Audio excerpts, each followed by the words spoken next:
So what I'm going to do is briefly introduce Nigel, and then he'll give his talk, and hopefully at the end then we'll have time for some good Q&A. Hopefully we'll have lots of interesting questions for Nigel. He's got a fantastic talk prepared for us, so I'm very excited. I think what we'll do at the end will be people can either raise their hands or turn on their videos or whatever to signal that they want to ask a question, then I'll try and call you, and then you can put your question directly to Nigel. So I first met Nigel, I guess, back in, was it late 2018, Nigel? When you were starting off the NPC study, and I got on the phone ready to tell Nigel everything there was to know about CCS, but he very quickly put me in my place, and it was rapidly clear that I had very little of any value to actually say to him. Nigel's one of the definitive industry leaders in carbon management, and particularly expert in CCUS, or carbon capture, use and storage, in not just a US context, but I think really in a global context. And in the context, and for today's talk, we're going to, I think, really focus on his work as part of the in his capacity as chair to the NPC, so that's the National Petroleum Council's CCUS study, as well as his work at GaffneyCline. He also leads he leads their global carbon management practice. And here does a huge amount of really interesting work, whether it's independent advice around things like methane management or carbon markets, carbon intensity, and so on, but right the way down to green financing. And if that wasn't enough, Nigel also graduated from Imperial College with a master's in petroleum engineering back in the day. So really the complete package. Nigel, I think that's everything from me. So over to you, and I think we're looking forward to your talk. Far too kind, Niall. Thank you very much. Great to be here with you today. So just want to check you can see the slides. Yep, all good from my side. Perfect. Okay, great. So yeah, many thanks, Niall, the rest at the UKCCS Research Centre, speak at your guest lectures, and indeed I want to take you through the National Petroleum Council study on CCUS, and as you can see, we called it Meeting the Dual Challenge, a roadmap to at-scale deployment of CCUS. Niall was too kind with his introduction, and hopefully I wasn't that dismissive of his expertise when we first met. Shame on me if I was, but indeed I joined GaffneyCline about 2 years ago to lead a carbon management practice here. I would say I've just had the opportunity to work on carbon management and CCUS in a few different companies, oil and gas companies, historically. So I would say I stepped into it in 2004. Really the opportunity arose to attend a meeting when I was working in Enhanced Oil Recovery, Center of Expertise for Shell in Houston. And somebody wanted somebody from Shell to attend a CO2 capture project meeting. So those that have been in CCS for a while will also know the work of the CO2 capture project, really a precursor to, let's say, OGCI, by some of the big IOCs and NOCs. So I had an opportunity to go to a meeting and then work on that project, and then work on a number of different CCS projects around the world for Shell. I started a center of expertise for CO2 storage at Shell, really, of course, drawing on the subsurface, my subsurface background, and the rest of the experts that Shell had. Of course, working on Gorgon and a number of other projects in Australia, of course, Quest, and of course, there was a number of projects at that time that we were considering in Europe. I decided to move to Maersk Oil and start and work for CEO there in 2008 in a carbon and climate department. There we worked on a CO2 enhanced oil recovery and storage project offshore in the Danish sector of the North Sea, tied to one of the European NER 300 potential CO2 capture projects, and then moved BP, and with BP I ended up leading their global effort on CCUS until I moved to GaffneyCline.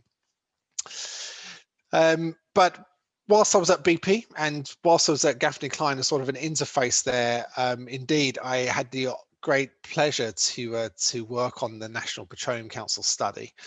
I wasn't familiar with their studies really before I had this opportunity, and it was you know, a great experience. You know, a lot of work over a couple of years really went into this from that organization, and I'll give you a little bit of an overview about what the organization looks like.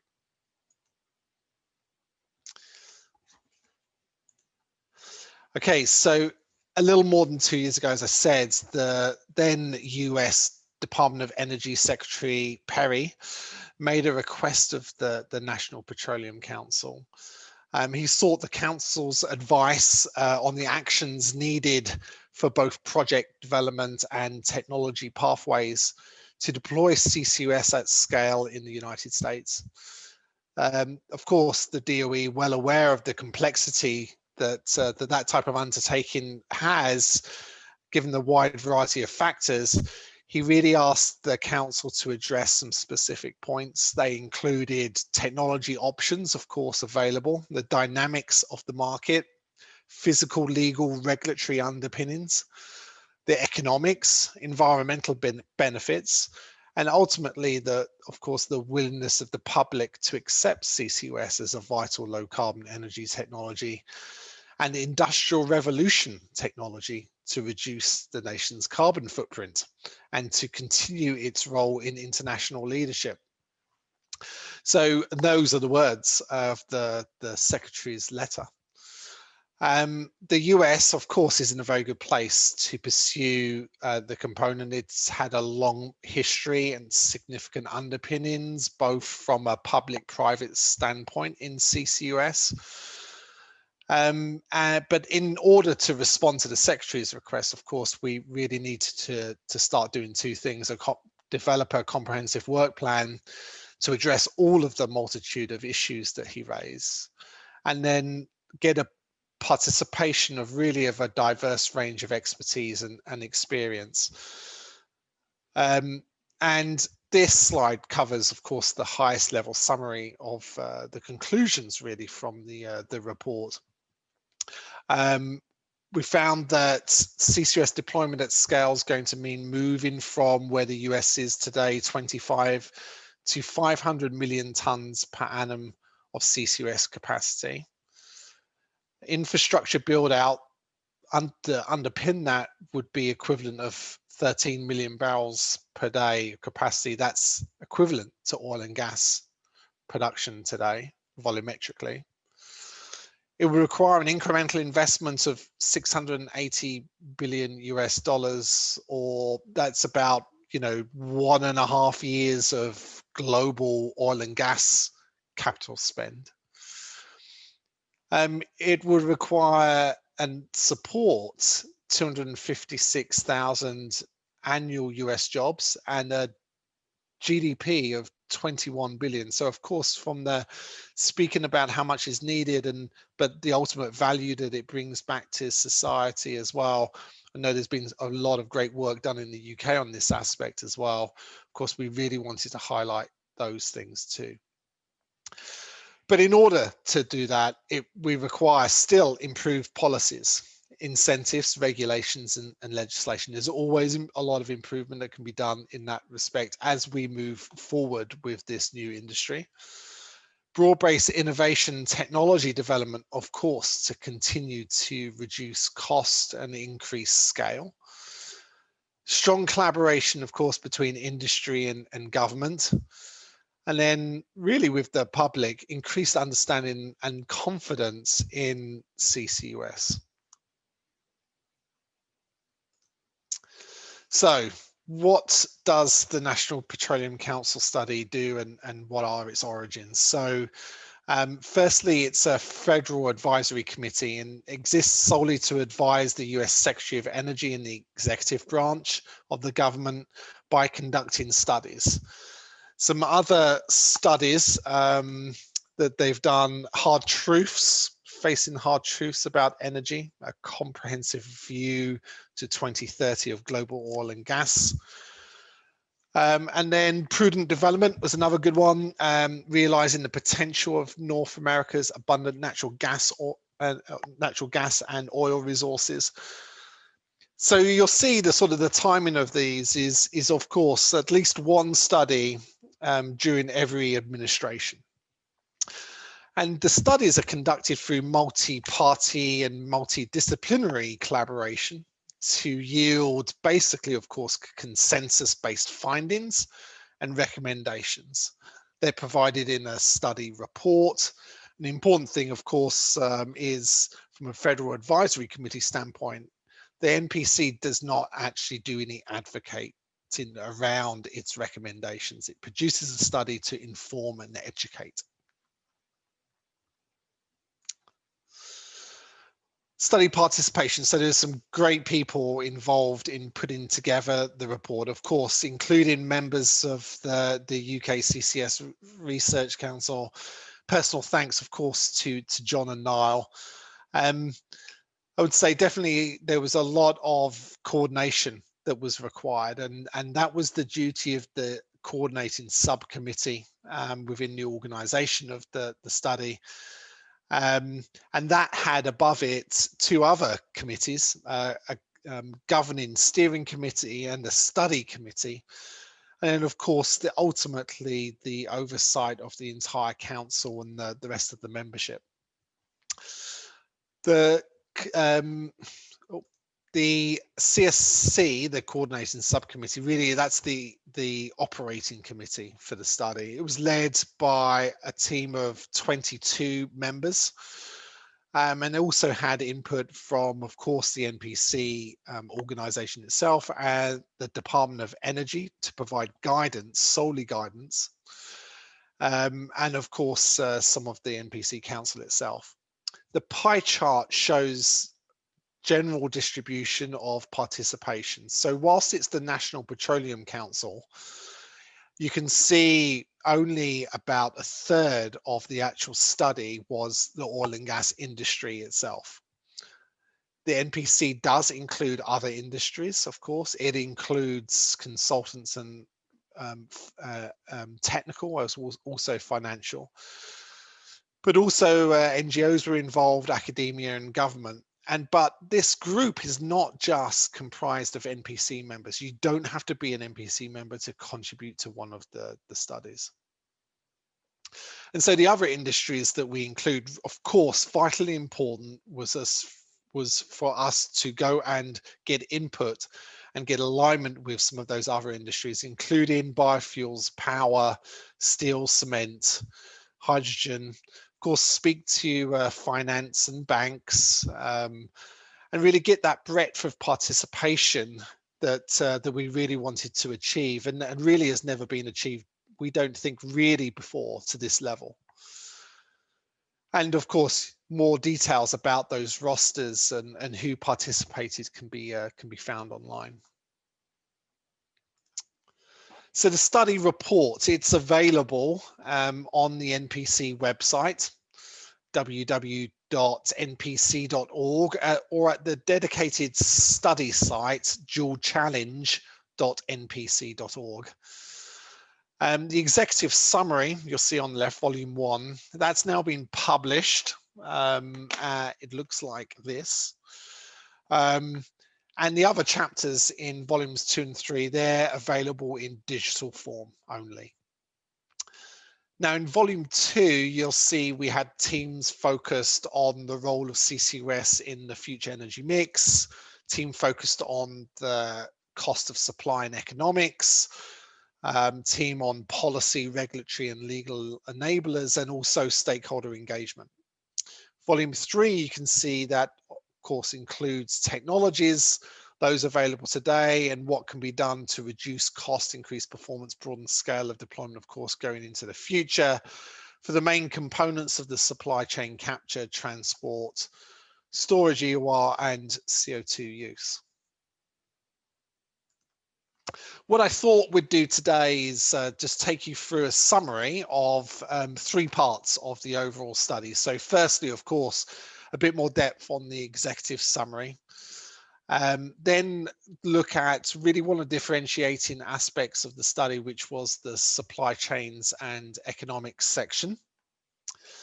And then, of course, given the research centre's work, of course, I could not get away with not taking you through some of the technology overview at least. But of course, we'll really defer to the report and its depth that you can get online. So the title of the report, let's quickly give a bit of background as to the dual challenge and the dual challenge that global society faces. Of course, since we wrote this report, there's been another near-term dual challenge of health and, of course, economic issues around the world due to the global pandemic. However, of course, at this time, we were really addressing the more longer-term dual challenge of increasing the energy supply and also reducing emissions. Of course, that's a fundamental dilemma. Every indicator points to a growing global population, including the expansion, of course, of prosperity worldwide and the demand for energy being on an upward trajectory. The result, of course, is equally clear that CO2 emissions are also on the rise. And I think, we've seen that during the COVID pandemic as well. Despite the decline in global transportation, we've still seen emissions from a range of different sources. Of course, power still in the power mix, but of course, notably also industry. And so CCUS is part of the clean energy portfolio, as you're all, I'm sure, aware. CCUS is not the only answer to solve the dual challenge. What we really wanted to do in the report is demonstrate that it is critical. It's as critical as the other technologies: wind, solar, batteries, energy storage, energy efficiency, of course. And therefore, we really wanted to answer any attempt to address those uncertainties and questions that are still posed about what the role is of CCUS. Of course, in addition, CCUS technologies under research development today are the best potential approaches to achieve negative emissions scenarios and net zero commitments through application of BECCS and direct air capture, which may be required to reduce excess CO2 in the atmosphere. So I think that's definitely some fundamental changes that are going on really in of course, the CCUS landscape in the last 5 years, as we move really from having a historical power focus into industry and now also into negative emissions. So it's not just, of course, a technology for fossil fuels. It's not just a technology for power generation. CCUS as a technology platform is versatile, low carbon energy technology, really on the brink to moving from globally a demonstration to deployment. Now, of course, it's commercially available on one project, and one project can deliver, of course, significant scale reductions. And as you know, there's some 20 projects across the world, total capacity of approaching 40 million tons per annum of CO2 abatement, with others in the pipeline. However, there's also much more that we all need to do for it to be track on in order to meet this level of contribution. And under the IEA SDS Sustainable Development Scenario, the amount of CO2 captured and permanently stored globally by 2050 is going to be around 3+ gigatons of CO2 per year. Now, according to the GCCSI, of course, that level of deployment will require the number of capture facilities to increase 100-fold to more than 2,000 in operation by 2050. And that's going to require, of course, a lot of additions per year, a lot of new facilities, a lot of transportation of CO2, and of course a lot of storage, and somewhat around 400 storage sites that GCCSI analysed. So providing a roadmap for how to achieve that scale, really in the US was what our objective was. And I'll give you, of course, some more details about that. You all know the complexities and the applications of the CCUS supply chain, so won't dwell on this, of course, but just to emphasize, of course, the US experience base has been, is really important context. Of course, it has deployed CCUS really since 1972 in conjunction with enhanced oil recovery at the start. It puts, of course, then in terms of acceptance and understanding and knowledge and capability at some of the forefront globally. And really, of course, I think, you know, the US is the world leader. And of course, I am a proud British person. But it's got around 80% of the current world CCUS capacity at that 25 million tons per annum level. And when we look at spending in terms of public-private spending as well, the DOE has invested so far approaching $5 billion over the last 20 years in CCUS. Its R&D spend is about $200 million a year in CCUS. And of course has also the beginnings of a very meaningful public policy and regulatory infrastructure that a lot of people have been working on, again, also for the last couple of decades. So the report, its conclusions really anticipated 3 phases in approach to deployment, as you can see on this slide. Now, each increase in terms of their marginal costs. So we go from low cost opportunities, low hanging fruit, to higher cost opportunities. And that was the framework we adopted with, of course, an increasing level of policy support. Now, we started with defining the first activation phase, represented by this dark blue area. That gives, of course, a further jump start for deployment, getting clarification on what is being put in place today. And that is, of course, the 45Q federal tax policy and also the EPA regulations for Class 6. This big takeaway really is one big obstacle, of course, for investments right now is the uncertainty. We're going to resolve that through the activation phase recommendations.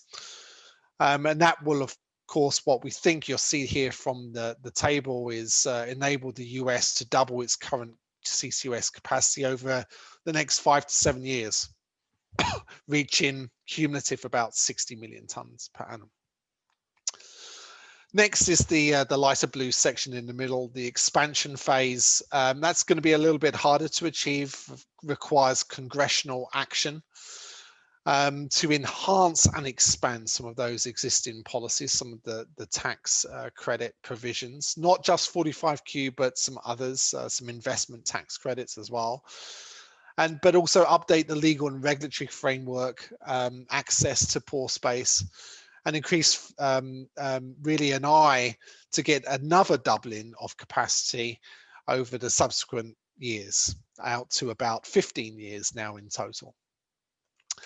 And then finally, the lighter blue color on the right-hand side represents the at-scale deployment phase. That requires, of course, substantial deployment and policy support in the order, we believe at the moment, with current costs of technology, about $90 to $100 a ton of CO2 to continue that investment towards the 500 million tons per annum level. And you'll see we've built a cost curve for this, and we'll see some slides on this. Now, of course, this level of deployment, we call it at scale because that achieves about 20% reduction in greenhouse gas from all stationary sources in the United States. And in terms of equivalencies, is twice the emissions reductions that are achieved today by all installed US wind power to date.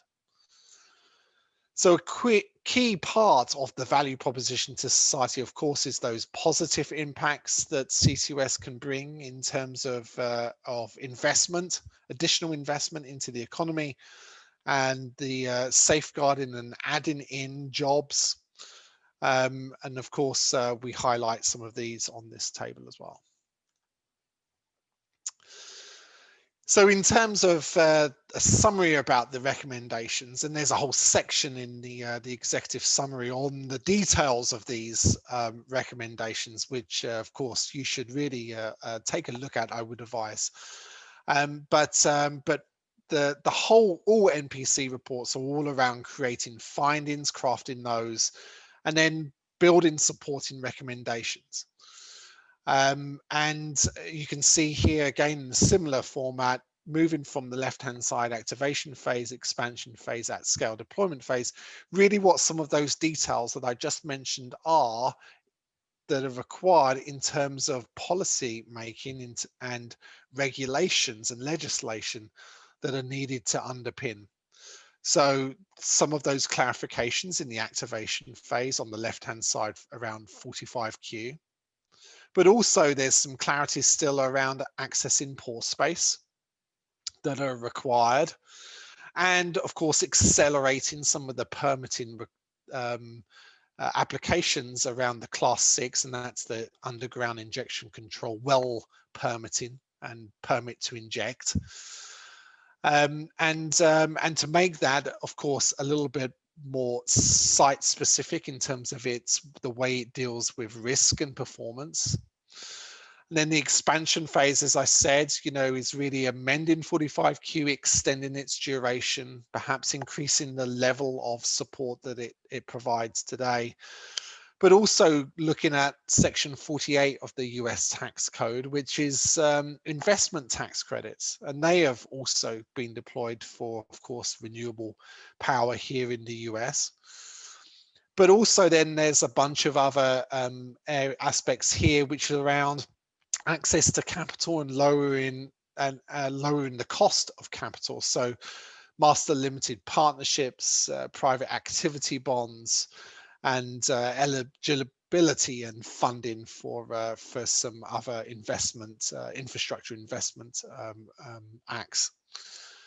So a lot of other things that can be done in the expansion phase really to underpin that additional step. Of course, at scale deployment, what does that require? And of course, there was a lot of debate about the policies that would be needed in the longer term future in order to achieve that level.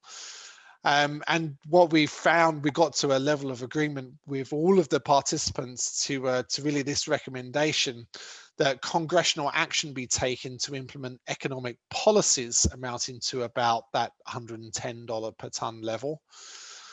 And of course, those policies and the details of those need to, of course, be evaluated concurrently with the prior phases, particularly the expansion phase, in order to ensure that they're established, ready to go, without any gap between the phases. Oh, okay. So the roadmap and this full list of recommendations, as I said, available online. The roadmap kind of brings all of the summary together, some of the graphics that you just saw, and the highest level recommendations. And then all of the detail of the recommendations are all brought together as well. And so have a look at the executive summary and you'll be able to look at the details of those. Okay, so the next part of the presentation slides today take you through the supply chain and economics section. And as I said, we really believe this is a differentiating aspect of the way we conducted the study. And basically it's around starting with a bottoms-up evaluation to align on the current state of costs and economics of CCUS deployment across the largest sources of CO2 emissions that we really looked at that comprise 80% of all US stationary sources. Only once you do that, really, you can then derive the policies and regulations with that underpinning that are required, of course, to achieve wide-scale deployment of CCUS. So we started with a techno-economic analysis with the end in mind, and then built all of the rest of the policies and regulatory legislative work around that, basically.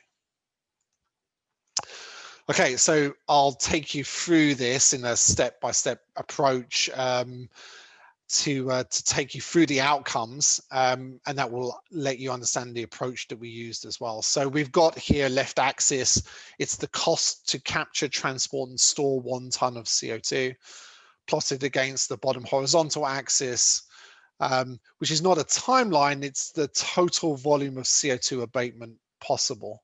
And you can see here some qualifiers: total US emissions 5.3 gigatons per annum currently, all stationary point sources at 2.6 gigatons, and we really looked at our data on that 2 gigaton level, 80%. And so what we did, that data really is provided by the US Environmental Protection Agency and their greenhouse gas reporting rule and program.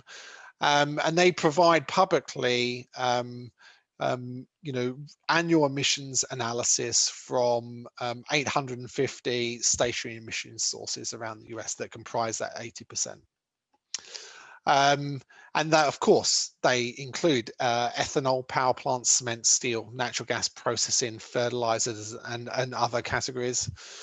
And in order to perform the economic analysis, of course, we also had to make some economic assumptions around the asset life, the rate of return that would be required on capital, how the financing would be achieved, what the inflation rate and what the tax rate, of course, would be as well.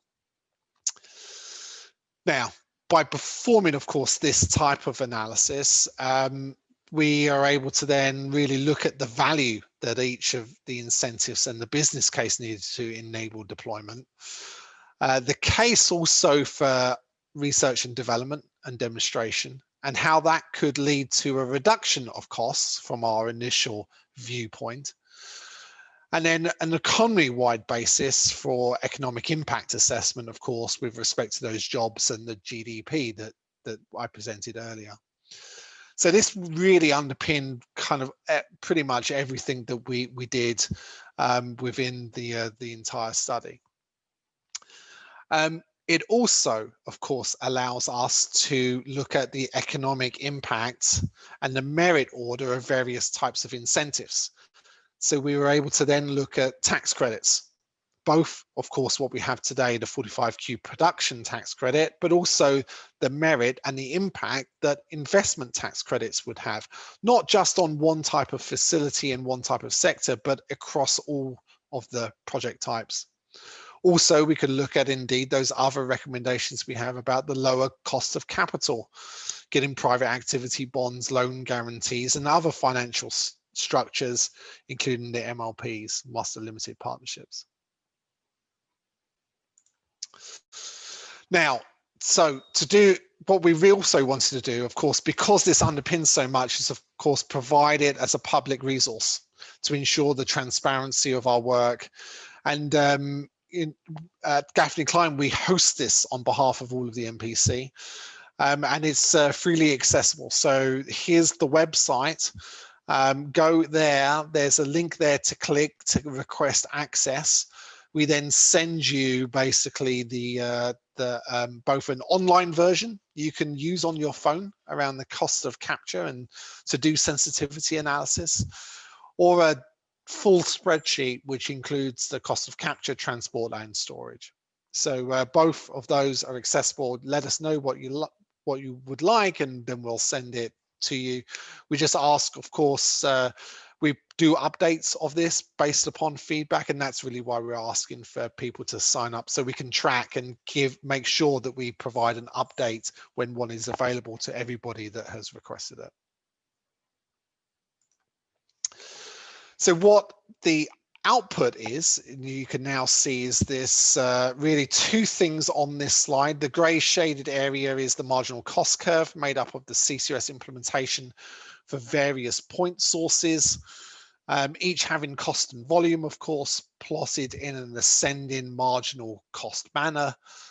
And this is, of course, as of today, of the date that we did the analysis based upon 2017 data. So really a snapshot in time.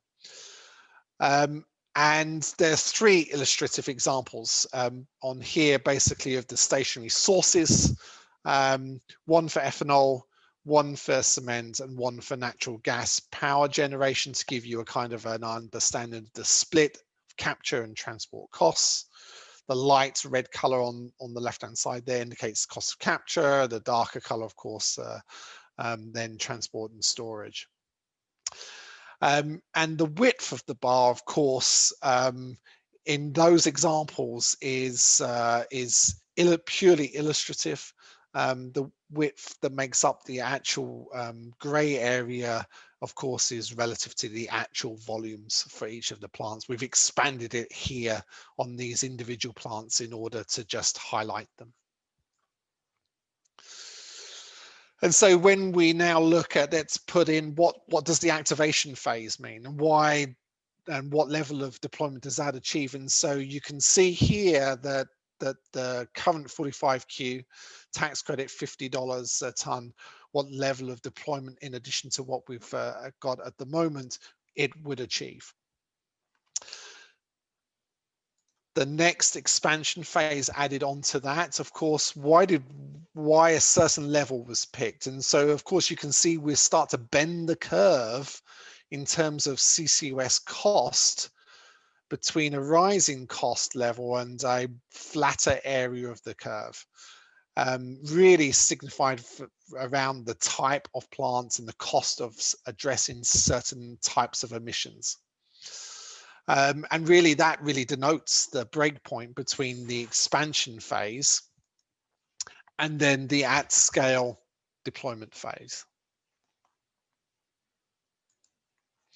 Okay, so then I'll spend just the last few minutes, leave some time for Q&A around the technology section. So quick overview of this. Now, of course, a commitment to CCUS also and deployment also includes technology. We need to continue the pathway around technology development and demonstration. The study describes, of course, how CCUS technologies have been developed, so historically builds the case for continued investment therein. And there have been, of course, tremendous strides being made in those technology advances over the last 2 decades, driven by public-private research development demonstration partnerships.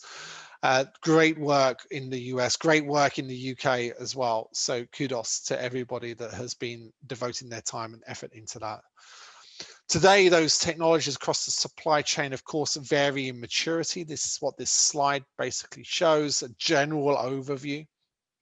More mature technologies like absorption salt-based solvent capture via amine scrubbing, of course, well understood, been used for decades, and multiple technology providers with guarantees provide commercial offers.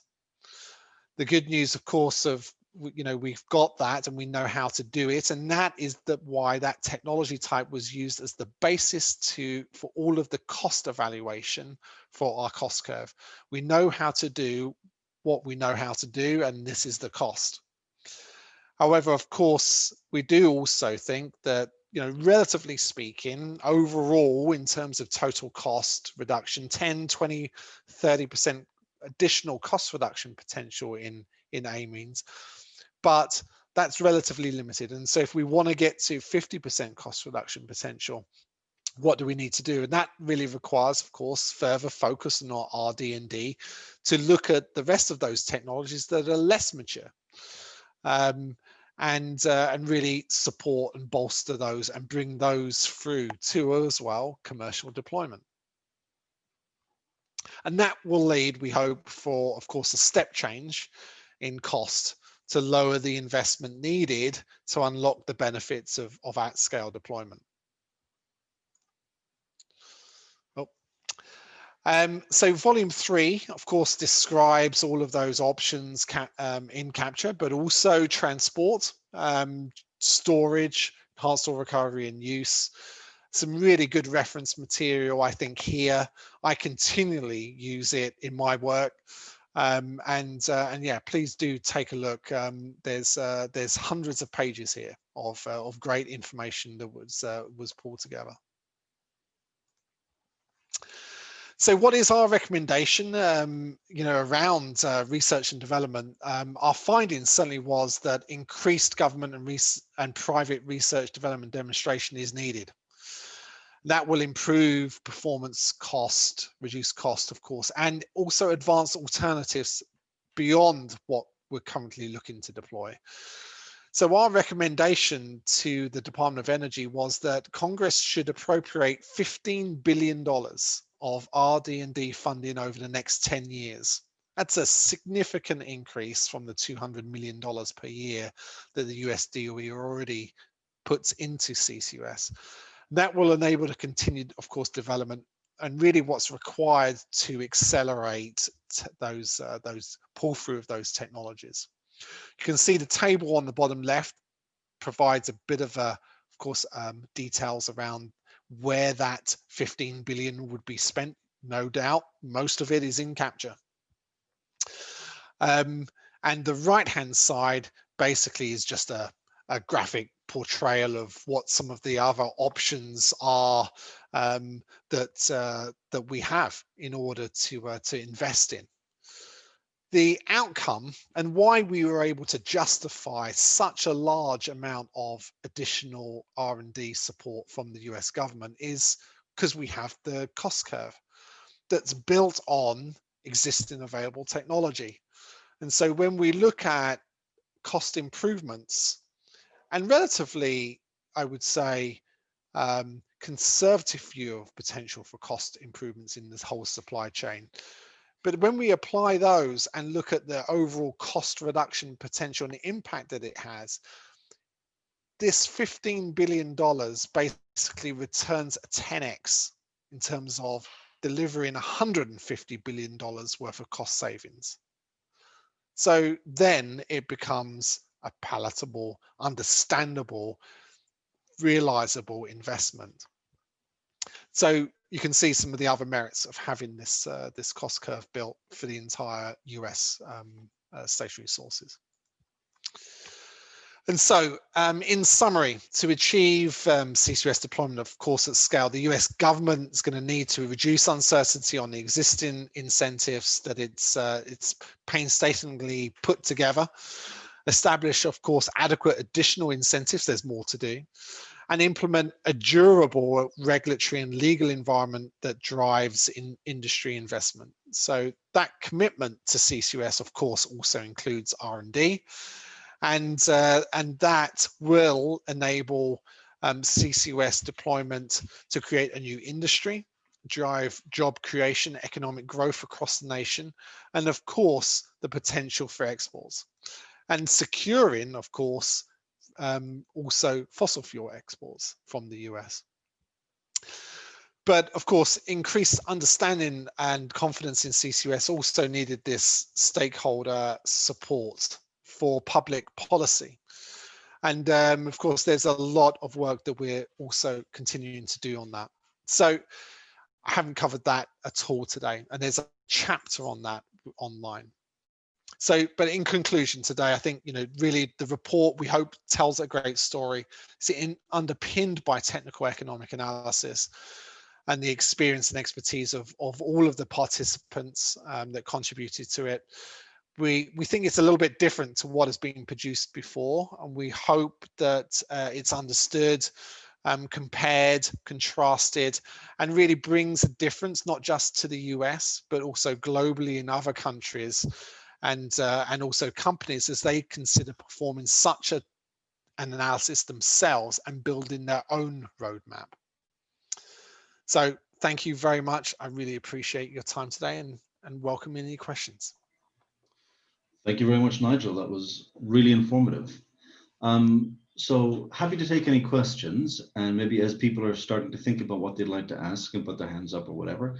Nigel, I'd be really interested to kind of take you back to the very beginning and the high level where you were talking about numbers like 680 billion of investment, and I mean these feel like very large numbers. I mean, it's something else that you kind of I think mentioned was that this was sort of equivalent to 1.5 years of the global capital spend of the oil and gas industry. I mean, are these, very, very big numbers that make it very difficult to do this, or is this something that can actually be digested by industry?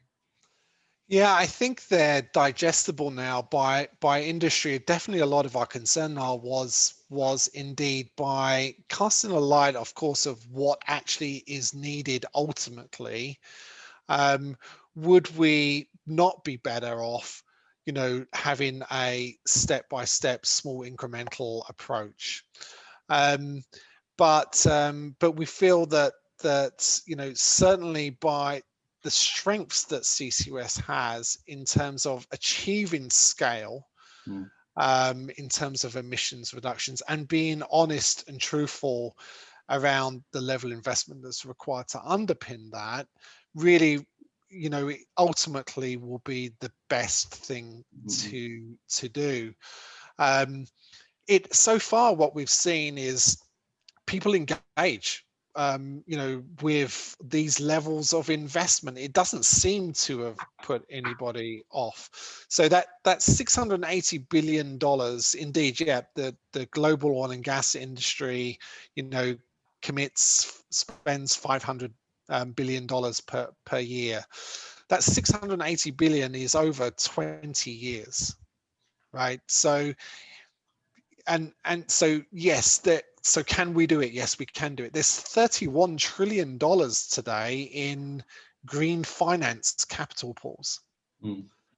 Okay, so the level we need for CCUS relative to what the world is ready to commit to this area in order to secure existing historical investments and the lock-in of emissions from so much energy and industrial infrastructure. Of course, we've seen that from the IEA report that came out that you've contributed to, and others, of course. Really important points that in terms of risk mitigation, in terms of level of investment, this is doable. So don't be scared by showing the numbers. Yeah, I mean, it's not even 1% of the green finance space, as you say. Yep. I'm just trying to keep my eye on. Okay, so we've got a question from Kevin Dale. Kevin, would you like to put that question to Nigel yourself, or do you want me to read it out? No, I'd be very happy to talk. Nigel, obviously I've been watching the TV news and things today. Maybe that colours my vision. But do you think in the USA you've got much clarity on a rising level of carbon taxes in the coming years? I know it will be changing with possibly a change of administration, but has there been publications firming up where carbon taxes are going in the short term and the medium term? I guess there's an entire industry hypothesizing around the potential of introduction of those types of policies, and of course we already have I would say carbon pricing in the United States economy today. We don't have it at the federal level, apart from, of course, the less transparent carbon pricing that happens through the tax credits and other support mechanisms. So, but of course, 45Q, $50 a ton of CO2 is a carbon price focused, technology specific for CCUS that is generally can be applied to any sector, and of course doesn't have limitations. There's carbon price and ETS mechanisms, of course, in various states, etc. Various states put in, standards and mandates for renewable fuels and electricity generation. They all have a carbon price impact. It may not be as transparent, and it may not be fully economy-wide. The question is, when, I think, do we get to a full economy-wide viewpoint and ready to that point that it can be deployed, without causing significant disruption that's unintended within the economy, of course. That is the main question that people have. Yeah, I don't think, so sort of perceptions that, everything is about a carbon tax. It shouldn't be, and it's not. You know, there's a lot of inbuilt hidden carbon pricing decisions that have been included historically through both administrations, either side of the aisle, be it Republican or Democratic. And so at some point in the future, we'll get to a point, I hope, you know, for transparency and being the right thing to do for the entire world to have a consistent way to value the price of CO2 emissions or the cost of CO2 emissions. But that's at some point in the future, I would say.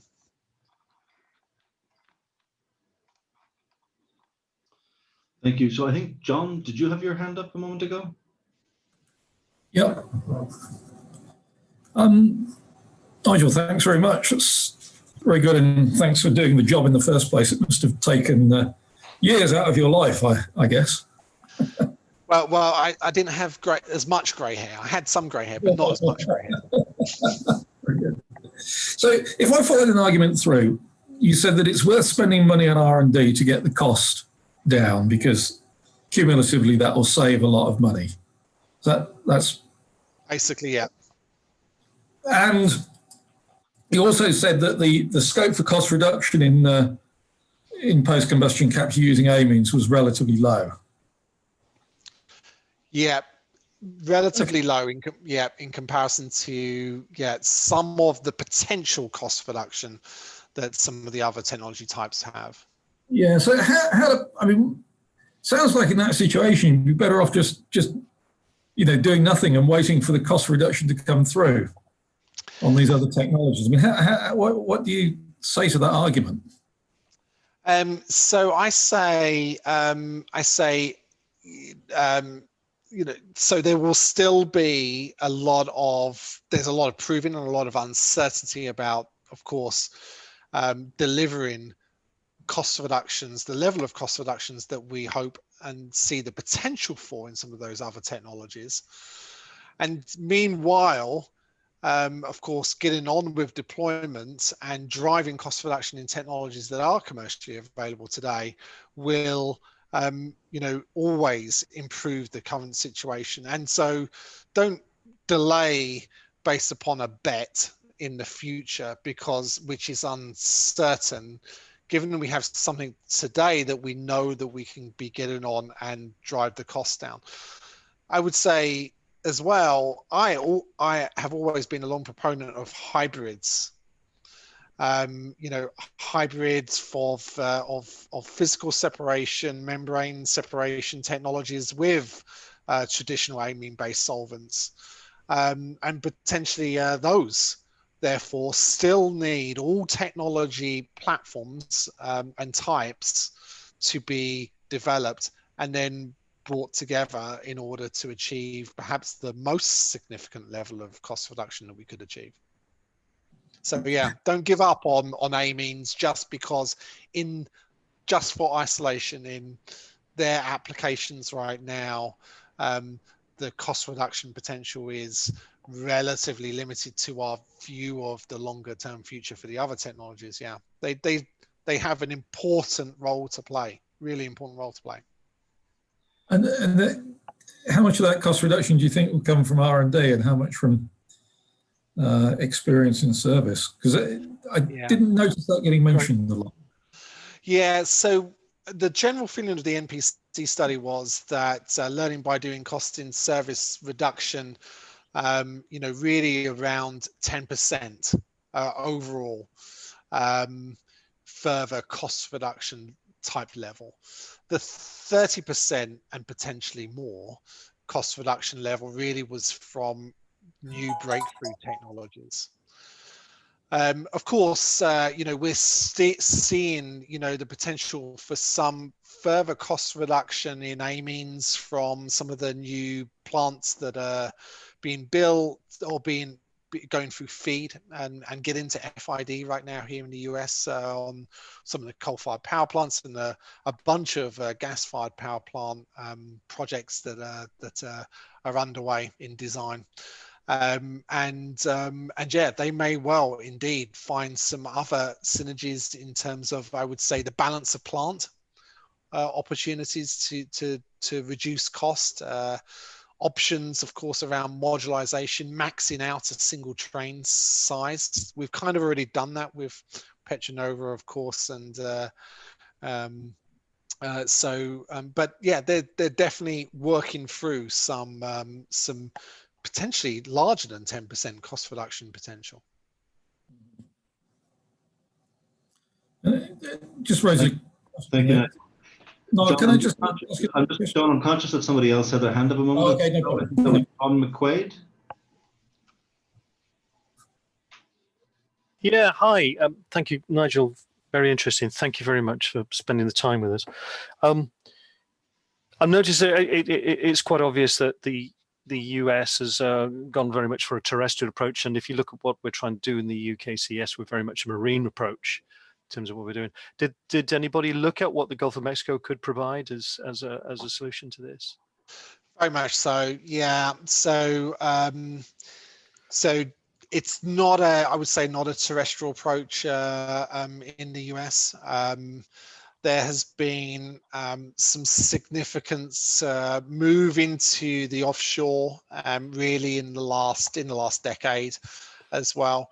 And of course, you know, given whilst we have, of course, combination of federal and state and private land ownership here in the US, clarifying access to that is of course is needed, but also clarifying access to basically the offshore state and then federal waters in the offshore, that is needed as well. But doing the technical evaluation, that there's been a lot of work that has been going on, based, of course, in the Gulf of Mexico, but also on the east and western seaboards as well. So, so not just a terrestrial solution in terms of storage.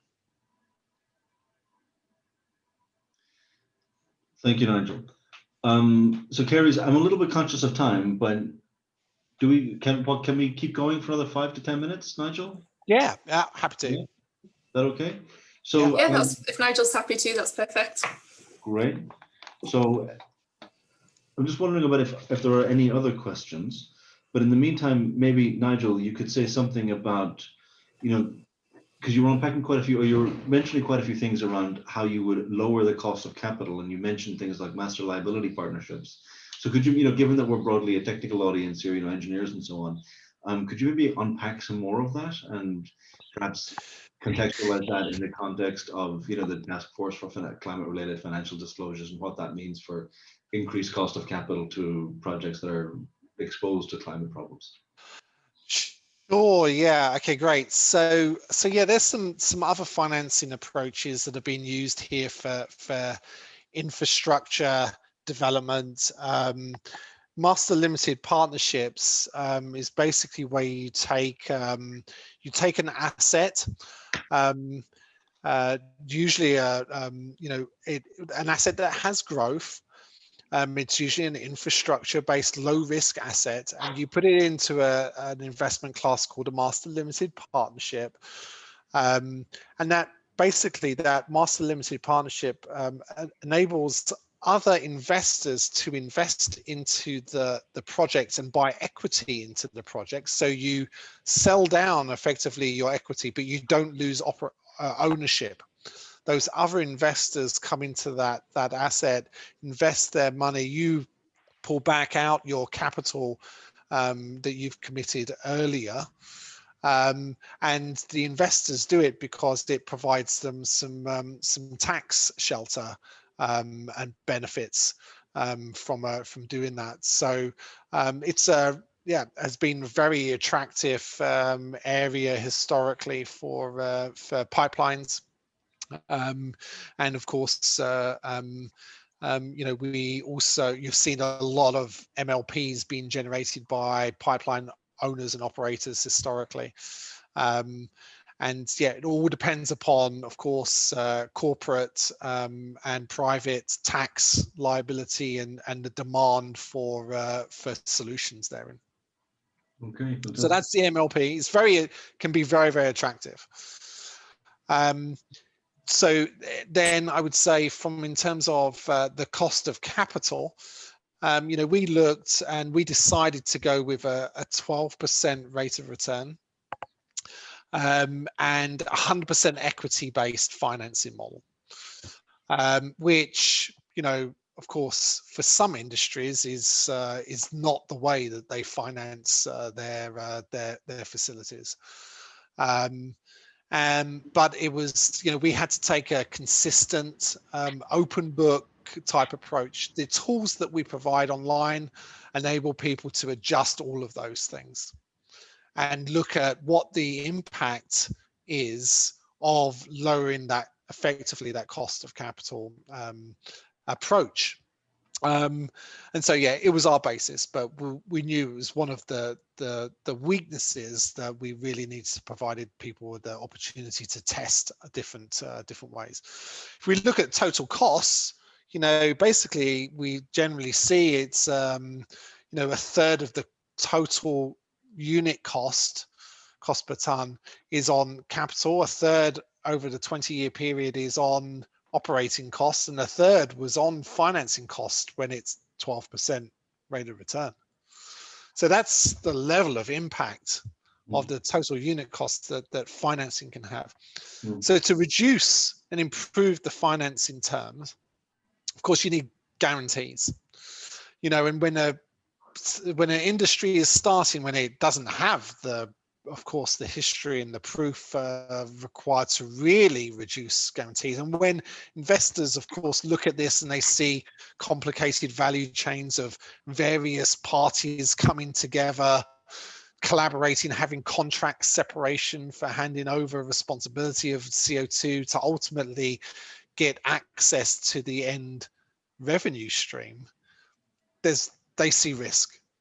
And so having some of those guarantees provided by the federal government, at least to start and kickstart the industry, to really reduce that cost of capital that private finance would ultimately see through the complexities, really is really, really important and has a significant amount of cost reduction. Understood. And then earlier in your talk, you referenced that your study participants, there was a very diverse group, and could you maybe reflect a little bit on how the perspectives and priorities of those different stakeholders varied? Yeah, really diverse groups. So, and that's what made this project so interesting. Getting that diversity onto the top of the table, so it could be discussed and attempted to be addressed, because we were going through a great example is we were going through this process with 45Q, providing clarifications back into the IRS here on what stakeholders want to see and need to see in order for it to be clarified and to be used. Of course, the IRS would then ask generally for all stakeholders to provide comment. They would get over 100 detailed responses that they would have to wade through, consider, and they were, of course, all over the space in their viewpoint in terms of what's required, what they would like to see, and their viewpoints. Bringing that all together, of course, a lot of those stakeholders that in one committee enabled them to really understand each other's perspectives before it basically becomes a formal letter back to the IRS about what they wanted to see individually. There wasn't as much of that going on as really was needed, and the NPC study came through really at exactly the right time. So lots of companies have lots of views. Of course, the NGOs have a lot of views as well, and important views for the industry to align with.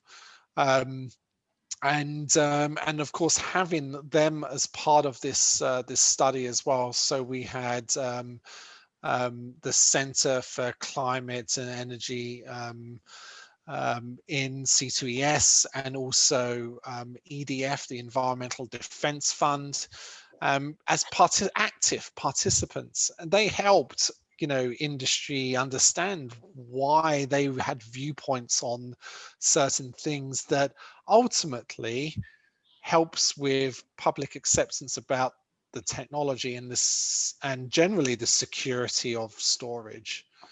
And so that was so important to have that communication and dialogue open in meetings to really understand each other's perspectives rather than throw grenades over the fence at each other with letters and opinions, etc. So yeah, it came at a perfect time for that. Fantastic, thank you. And maybe I'm just conscious of that we're doing a lot of the talking and I'm not seeing too many hands or questions.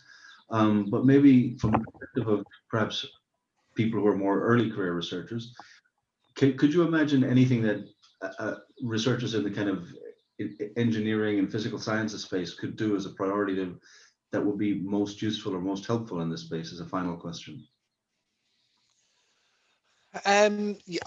This is, of course, we're creating an industry, so in terms of scale, and so there's so much opportunities in this space for improvements, from some of the fundamentals in materials and chemistry, of course, through to, of course, some of the applied digital solutions, and that their potential. There's been some great sort of reports by the IAGHG about indeed the potential of some of those cornerstone fundamental areas of science and technology and their application into CCUS. So there is a lot of potential there to continue to improve on the basis that we have today. So I would say that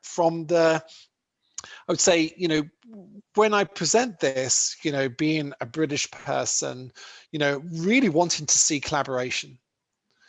And collaboration, from researchers and the minds in UK research organisations with the US, and you can.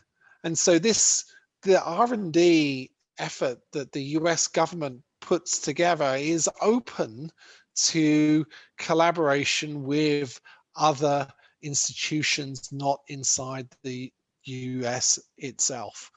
So definitely, this is an opportunity, and this level of investment is an opportunity to find collaborators here in the US to work with in order to build together a solution, and of course, access their significant level of support that they put into to CCUS.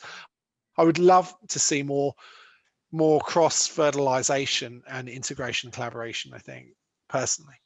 But that's easy for me to say. I'm a Brit living in Houston.